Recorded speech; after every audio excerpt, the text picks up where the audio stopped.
Bueno, buenas tardes. Vamos a empezar una nueva serie sobre algunos libros del Antiguo Testamento. Una serie con el título ¿Por qué? ¿Para qué? ¿Por qué? ¿Para qué? Voy a explicar más adelante este título, pero el título es ¿Por qué? ¿Para qué? Y hay 4 prédicas. Una prédica sobre Habacuc, la segunda sobre las lamentaciones, entonces Ageo y finalmente Malaquías. 4 prédicas. La prédica de esta mañana es sobre el libro de Habacuc. Habacuc.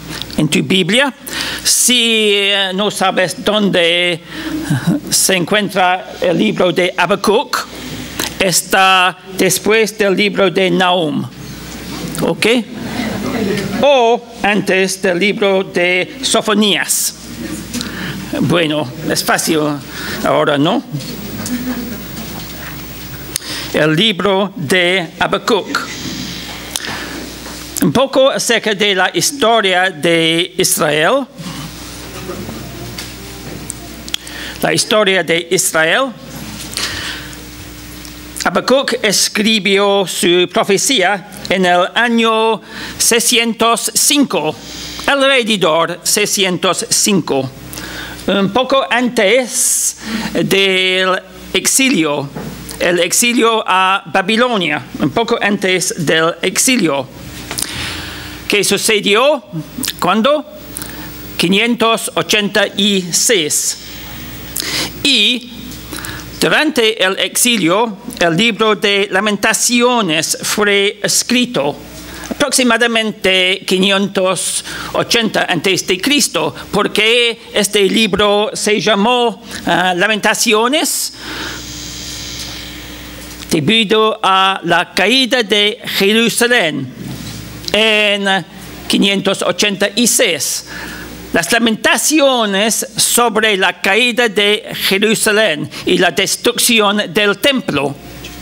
El libro de Lamentaciones. El domingo que viene vamos a estudiar el libro de Lamentaciones. Después, la regresa de Babilonia. La regresa de Babilonia en 538. Y después de la regresa, este libro fue escrito, el libro de Ageo en 520 exactamente. Entonces, el libro de Malaquías en 440 a.C. Y finalmente vemos la venida del Mesías en 5 a.C., el nacimiento de Cristo en 5 a.C., aunque realmente no es antes de Cristo. El Mesías. Es decir, esta serie va a ser una preparación, una introducción, una preparación para la Navidad, ¿no? Para la venida de Cristo, conforme a la genealogía que se encuentra en Mateo capítulo 1. La genealogía en capítulo 1 de Mateo. En esta genealogía, la historia de Israel, acerca del exilio y después de 14 generaciones, la venida de Cristo. Por eso es un tipo de preparación para la Navidad, para la venida de Cristo. Un poco de la historia de Israel. Entonces vemos que el libro de Habacuc fue escrito un poco antes de ¿qué? Del exilio a Babilonia. Bueno, el reino de Salomón fue después de su muerte, fue dividido en dos partes. El reino del norte, que se llamó Israel, y el reino del sur, que se llamó ¿qué? Judá. Dos reinos. El reino del norte, que se llamó Israel, y el reino del sur, que se llamó Judá. Pero en 605 a.C., ¿qué libro fue escrito? Habacuc, ¿no? Habacuc. En el tiempo de Habacuc no existía el reino de Israel. No existía el reino de Israel. ¿Por qué? Porque fue destruido en 722 antes de Cristo. Fue destruido por los asirios, Por eso vemos en el tiempo de Habacuc, el profeta, solamente existía su país de Judá. Y en realidad su país de Judá fue realmente muy pequeño.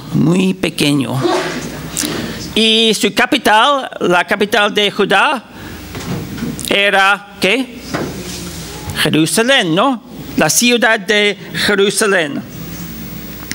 Bueno, en su libro, Habacuc describe las condiciones sociales que existían en su país de Judá. Su país muy pequeño de Judá. Bueno, Habacuc capítulo 1, versículo 2. Habacuc 1, 2. Leemos acerca de la primera queja de Habacuc. Dice Habacuc: ¿hasta cuándo, Señor, he de pedirte ayuda sin que tú me escuches?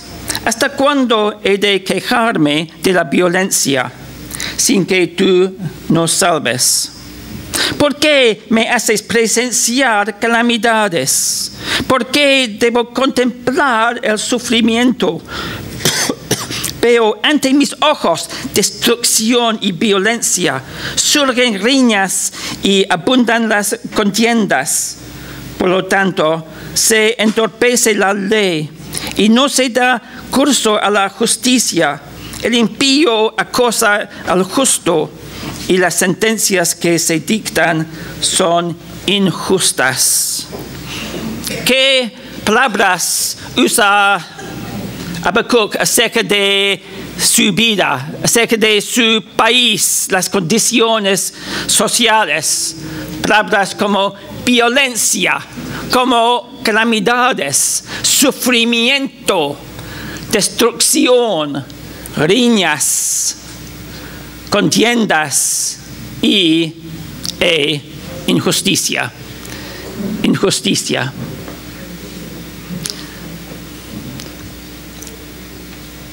¿Cómo fue la vida de Habacuc? ¿Una buena vida? ¿Cómo fue su país de Judá? Su país fue lleno de maldad y injusticia, maldad y dolor. Las circunstancias eran realmente terribles. Violencia, calamidades, sufrimiento, destrucción, riñas, contiendas, injusticia, toda maldad y dolor. Una situación muy dolorosa, ¿no? Terrible, realmente terrible. Así fue la vida de Habacuc en su país de Judá. ¿Cómo es nuestro país de Perú? ¿Es así? Creo que no. Un poco, sí. Sí, un poco. Yo leo los periódicos a veces. Y en este país hay violencia. Sí. Calamidades. No muchas, a veces hay terremotos, ¿no? Pero básicamente no hay muchas calamidades, hay sufrimiento, claro que sí, destrucción, a veces, riñas, contiendas y injusticia, ¿sí o no? Sí. Parece que, bueno, nuestro país no es tan terrible como el país de Judá, pero sí existen, hay estas maldades en el país de Perú. Y en nuestra vida, en nuestra experiencia personal, hay problemas, sufrimiento, injusticia a veces. Hemos experimentado calamidades, dificultades, pruebas. ¿Sí o no? Sí, a veces, ¿no? Es nuestra experiencia de la vida. Y a veces tenemos que orar como oró Habacuc. ¿Por qué? ¿Para qué? ¿Por qué? ¿Por qué, Señor, es así? ¿Por qué? ¿Hasta cuándo, Señor, he de pedirte ayuda sin que tú me escuches? A veces tus oraciones son así. A veces oramos nosotros.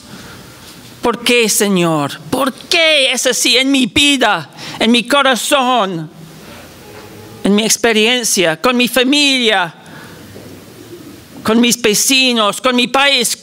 ¿Por qué es así? ¿Hasta cuándo, Señor? A veces nos parece que el Señor guarda silencio, que el Señor nos ignora, que el Señor no hace nada. ¿Dónde, Señor, está tu preocupación por tu pueblo? ¿Dónde es la queja de Habacuc? ¿Dónde, Señor? En mi entorno, en mi vida, en mi país, veo muchos problemas, injusticia, calamidades, destrucción. ¿Dónde estás, Señor? ¿Dónde estás? ¿Por qué no haces nada?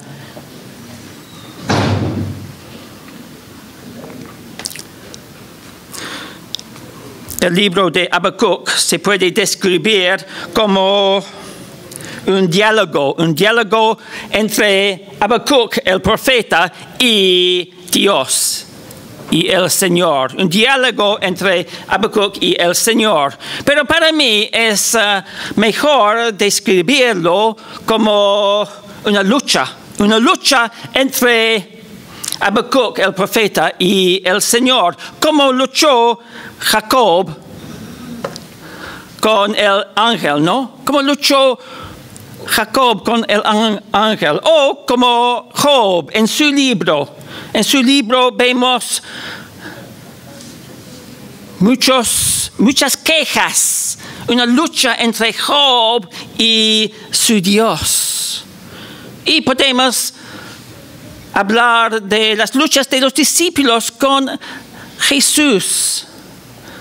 Señor, Señor, dijo Marta, Señor, si hubieras estado aquí, mi hermano no habría muerto. ¿Por qué, Señor? ¿Por qué? ¿Por qué es así? ¿Por qué nos ignoró? ¿Por qué guardó silencio en mi situación, en mi vida, en mi país? ¿Por qué, Señor? ¿Por qué? Preguntó Marta.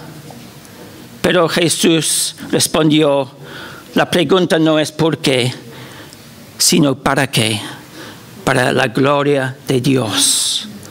No es un asunto de motivo o razón, sino es acerca del propósito de Dios en nuestra vida, en nuestro país. Y podemos pensar acerca del propósito de Dios. Pero sí, es un problema y tenemos nuestras quejas y dudas y miedos. Es así, ¿no? Creo que si estamos honestos con nosotros mismos y con nuestro Dios, tenemos que admitir que tenemos quejas. Sí, también yo tengo quejas acerca de ciertas circunstancias en mi vida. Tengo mis dudas, también mis dudas y mis miedos. Sí, hay miedos. Y no es nada mal presentar nuestras quejas y dudas y miedos ante nuestro Dios. Porque cuando leemos el libro de los Salmos, vemos que los salmistas muchas veces oran, Señor, ¿por qué? ¿Por qué? Escúchame, Señor, escúchame. ¿Dónde estás, Señor, en mi vida? Tengo quejas, tengo dudas y tengo mis propios miedos. Y no es nada mal confesar los problemas que nos enfrentamos en nuestra vida, los problemas que existen en nuestro corazón, las quejas, dudas y miedos, porque el Señor es muy paciente para con nosotros. Es muy paciente. Nos ama y se preocupa por nosotros.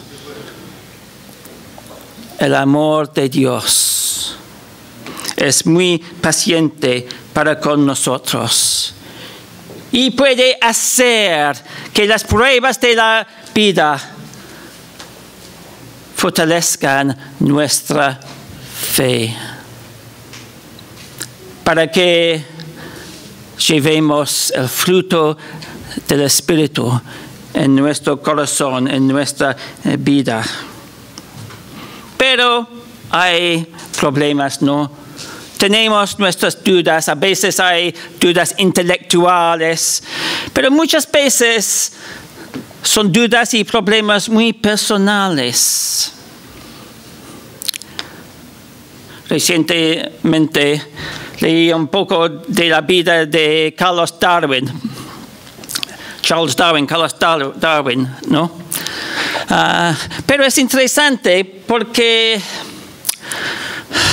Darwin tenía sus dudas acerca de la existencia de Dios, realmente. ¿Por causa de la teoría de evolución? Sí, posiblemente, pero más bien porque perdió a su hijita, cuando era jovencita. Y este evento lo afectó mucho y cambió su corazón.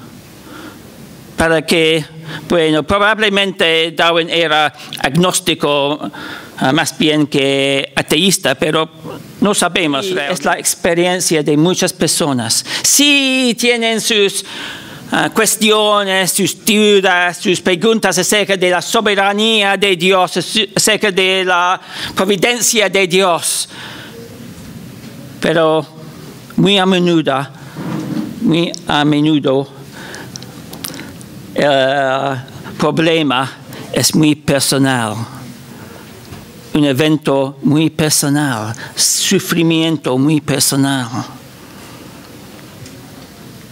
Bueno, Habacuc presentó su queja ante su Dios. Su queja muy sencilla. Preguntó, ¿por qué, Señor? ¿Por qué es así? ¿Por qué no haces nada? Pero, ¿cómo respondió su Dios? ¿Cómo respondió?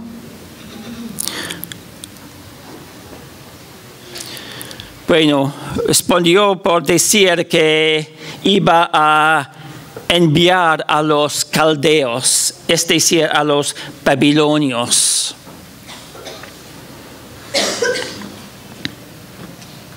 Contra los israelitas en Judá.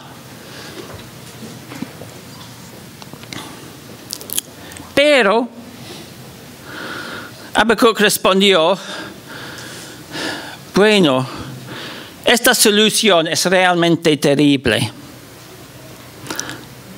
Vas a enviar a los caldeos, a los babilonios,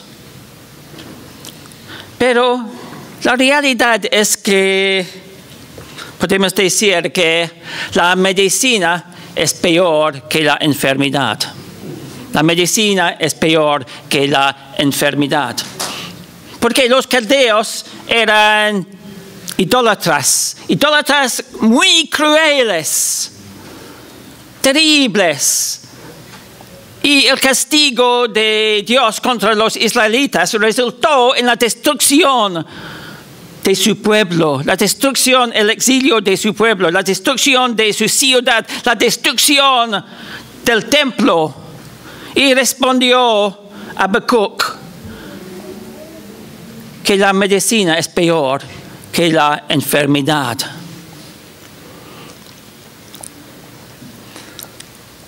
No le gustó la respuesta de Dios. No le gustó. Terrible, dijo, es terrible. Bueno, de repente, un ejemplo moderno. Los musulmanes ven la oeste, es decir, América y Europa. ¿Europea? ¿Europa? Sí, gracias. Europa.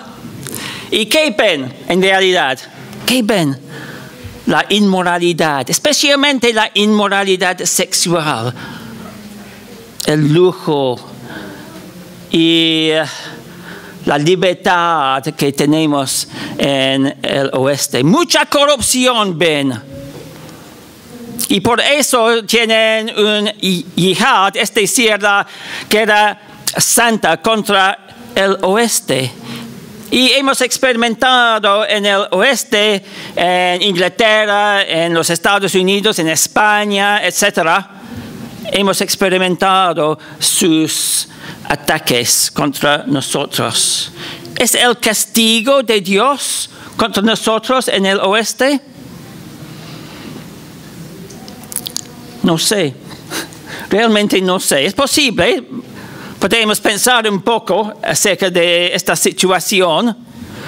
Pero la realidad es que la medicina es peor que la enfermedad. Cuando veo yo la situación en Irán, en Irak, en Arabia Saudita, en Siria, yo prefería vivir en los Estados Unidos. Sí, realmente. Parece muy extraño, pero sí. Porque la situación en el oeste es mejor que la situación en el Medio Oriente, en mi opinión. Por eso el yihad es la medicina peor que la enfermedad. Pero la realidad es que Dios es soberano. Dios es soberano. Pero Habacuc presentó su queja ante su Dios. Y entonces escribió: me mantendré alerta, me apostaré en los terraplenes, estaré pendiente de lo que me diga, de su respuesta a mi reclamo. En capítulo 2, versículo 1.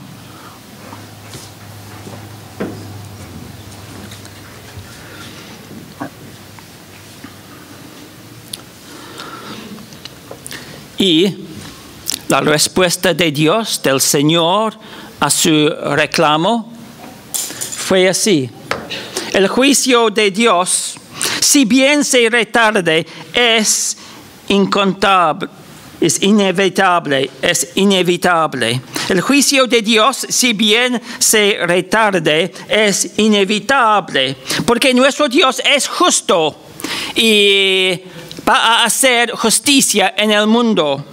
Nuestro Dios va a venir para juzgar, para castigar. Su juicio es inevitable. Y respondió Dios a la queja de Habacuc, a su reclamo, que sí, voy a castigar a los babilonios también, a los caldeos. Y podemos confiar en Dios que el día viene cuando Dios va a hacer justicia. Él es soberano, pero enseñó también la actitud correcta. Enseñó a Habacuc y a nosotros la actitud correcta, como la actitud de fe y fidelidad en capítulo 2 y versículo 4, 2, 4. El insolente no tiene el alma recta, pero el justo vivirá por su fe. Por su fe. El justo vivirá por su fe. ¿Qué significa vivir por fe? O vivir por fidelidad, porque el fruto de la fe es fidelidad. Cuando experimentamos problemas y pruebas y dificultades en nuestra vida, cuando vemos una situación muy cruel, muy difícil, injusta, cuando estas preguntas, estas quejas surgen en nuestro corazón, el Señor dice, confía en mí, confía en mí. ¿Tienes fe en mí? Dice el Señor. Y cuando las dificultades vengan, debemos responder por decir, Señor, no puedo entender esto, no puedo entender tu sabiduría, su soberanía, la providencia, pero quiero confiar en ti. Es el fruto del Espíritu. La confianza en Dios. Confianza en Él durante la noche. En las tinieblas. En la oscuridad. Confianza en Dios. Y no solamente fe, sino esperanza. En el segundo capítulo y versículo 14. 2:14.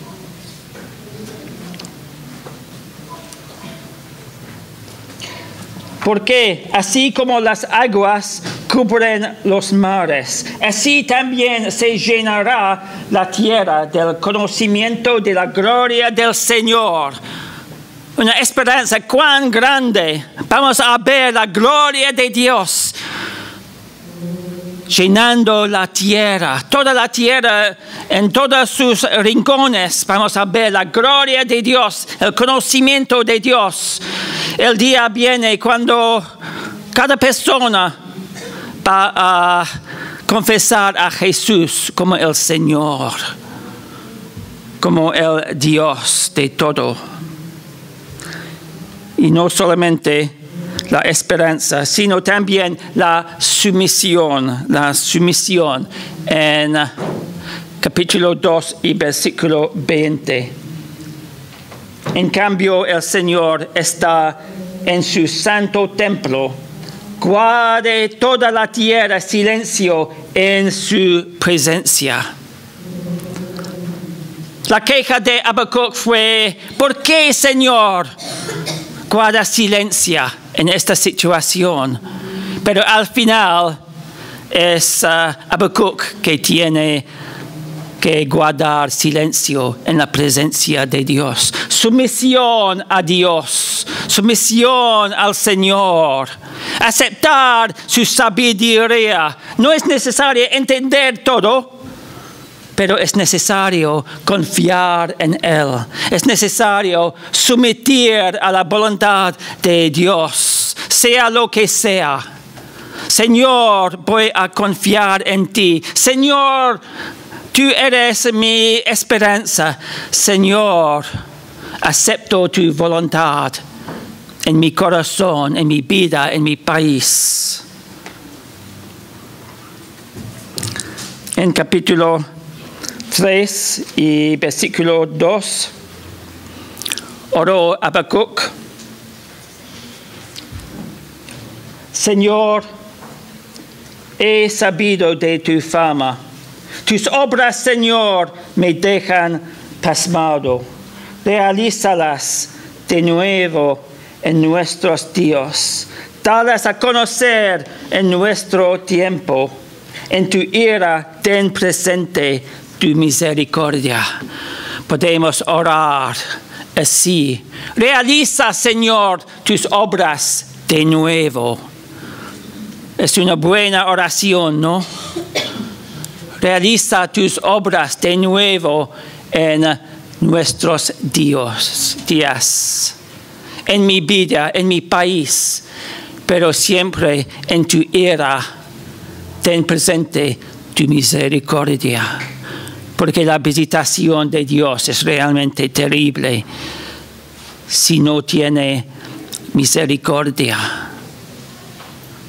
Entonces, en respuesta, vio Habacuc una teofanía. ¿Qué significa teofanía? Es una manifestación de Dios. No tenemos tiempo para leer esta parte de la profecía en capítulo 3, pero podemos leer acerca de la manifestación de Dios. Una manifestación de Dios como el guerrero divino que desciende del monte Sinaí. El guerrero divino, omnipotente Dios, que iba a castigar, que iba a destruir a sus enemigos, que iba a liberar a su pueblo de sus problemas. El guerrero divino. Y bueno, esta foto es la foto del monte Sinaí tradicional, el monte Sinaí en el desierto de Sinaí.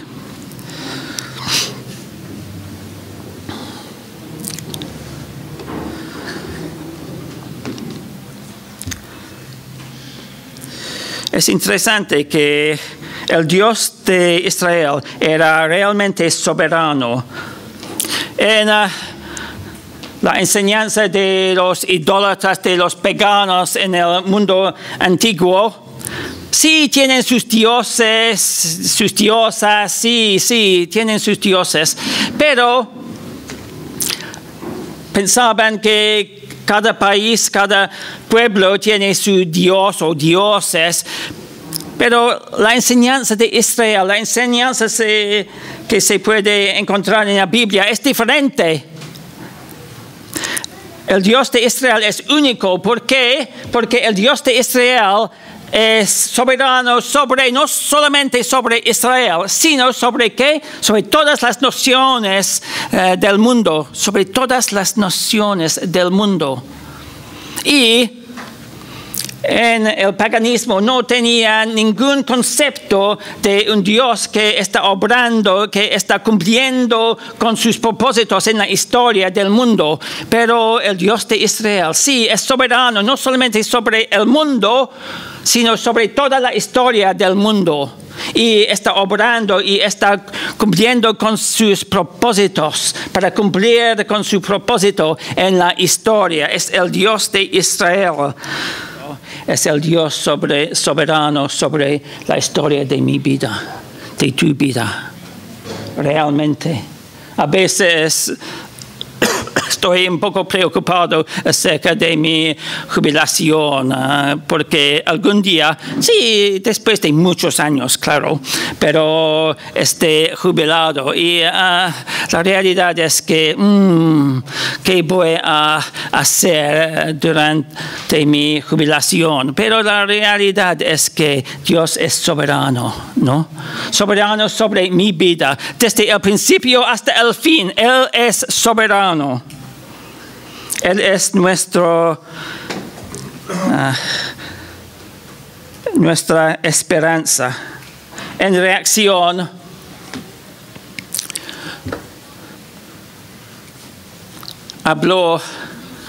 escribió Habacuc, pero yo espero con paciencia. Yo espero con paciencia. Reaccionó con gran miedo, pero también con esperanza.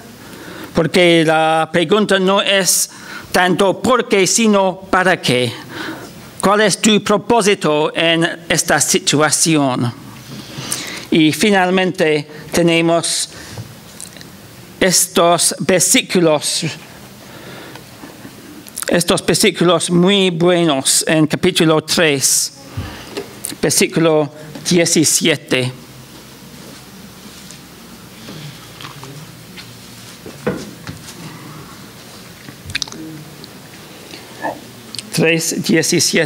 Aunque la higuera no dé renuevos, ni hay frutos en las vides, aunque falle la cosecha del olivo y los campos no produzcan alimentos, aunque el aprisco no haya ovejas, ni ganado alguno en los establos, aún así, yo me regocijaré en el Señor, me alegraré en Dios, mi libertador.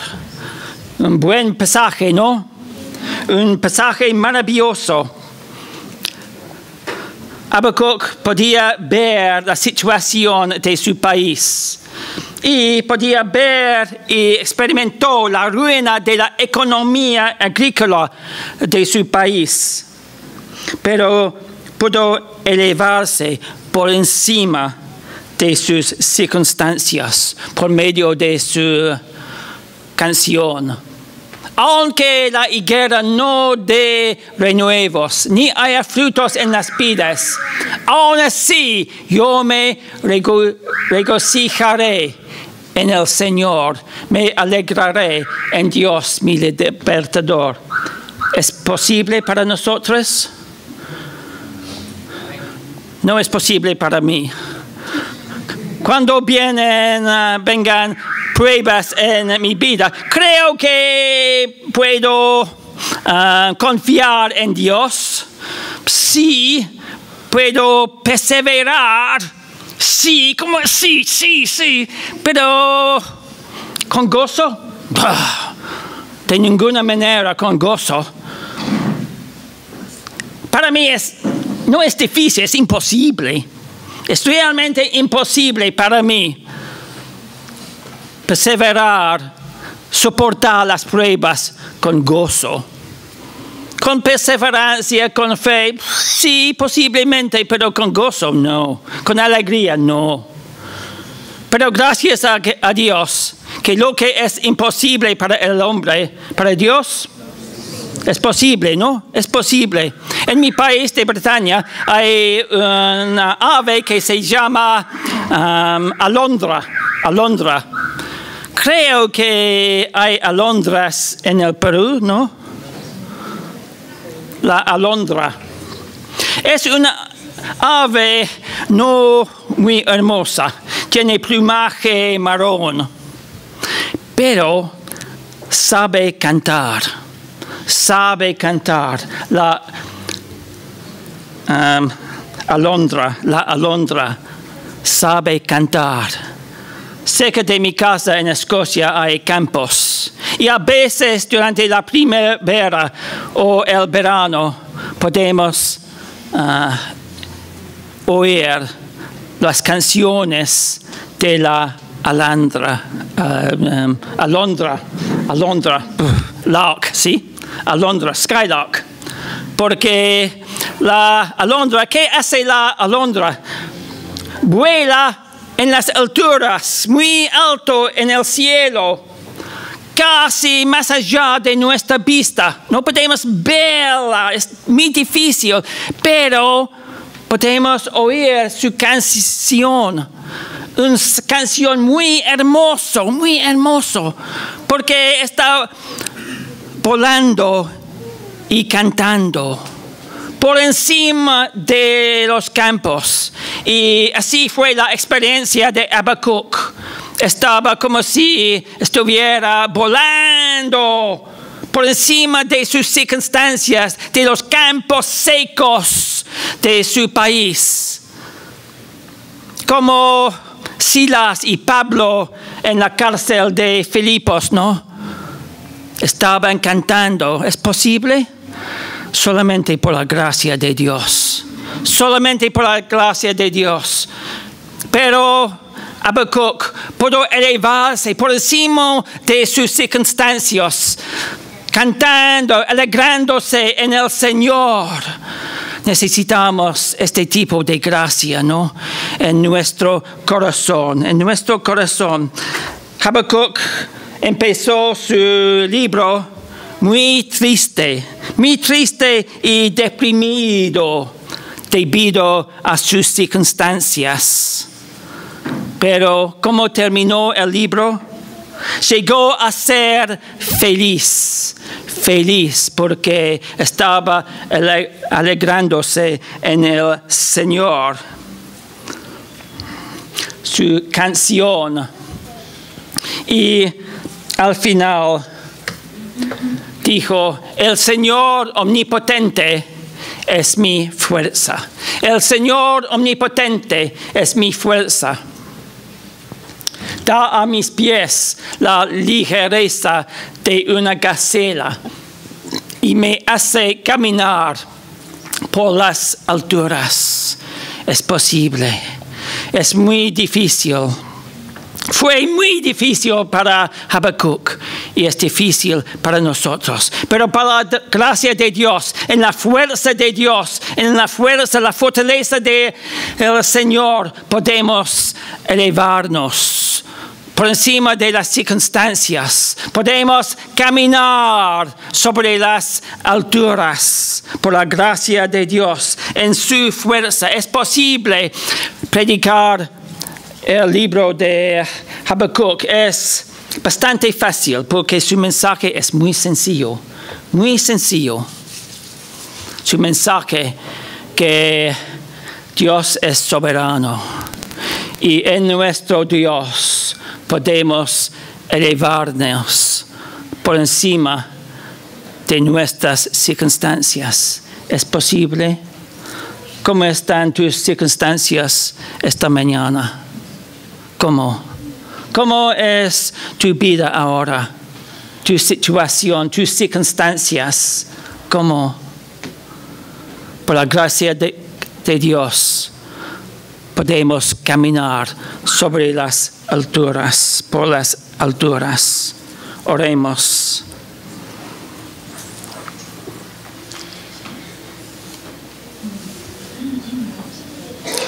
Señor, realiza tus obras de nuevo en nuestros días, en mi vida, en nuestro país. Realiza tus obras, pero especialmente, Señor, realiza tu obra en mi corazón, en nuestro corazón, para que nos elevemos por encima de nuestras circunstancias, para que caminemos por las alturas en tu fuerza, en tu gracia. Oramos esto en el nombre de nuestro Salvador Jesucristo. Amén.